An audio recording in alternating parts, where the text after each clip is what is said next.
Cuba is known the world over for its ability to train excellent doctors and nurses who can go out to help countries in need.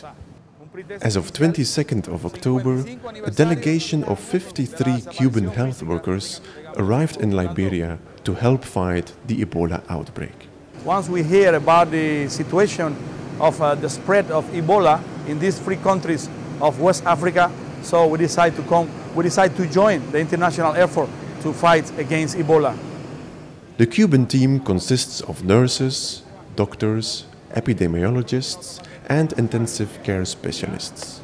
Having received an initial Ebola training in Cuba, all team members received a second training in Liberia on how to work in an Ebola treatment unit. The first phase is where we really have more of a participatory lectures. We have small groups, we have case scenarios, and that lasts for 3 days. After that, then we bring the students into the actual mock unit. The mock unit has a lot of simulation to an actual ETU by having a low-risk zone and a high-risk zone.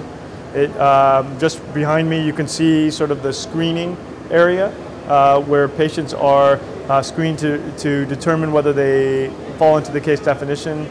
There are suspect ward, there's a confirmed ward, and inside it we have expert patients who actually simulate scenarios that may be similar to ones that might be seen in an actual ETU.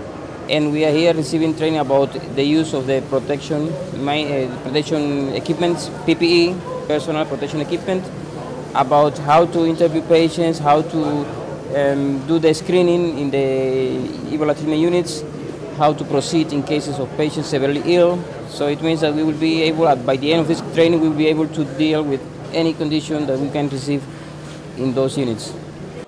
The Cuban delegation, as one of the first foreign medical teams to respond to the Ebola outbreak, will stay in Liberia for 6 months.